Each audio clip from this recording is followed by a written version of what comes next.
Hello guys, welcome to my channel. আমি শ্যামা। আর আজ আমি তোমাদের দেখাচ্ছি একটা সিম্পল ভাবে কলকা।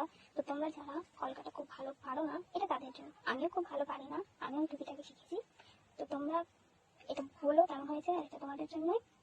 যারা খুব বেশি ভালো পারো না, এটা তাদের জন্য। তো তোমরা প্লিজ কমেন্ট করে বলো এটা কেমন হয়েছে, আর আমার চ্যানেলটাকে সাবস্ক্রাইব করে দিও। সবাই ভালো থেকো আর প্লিজ।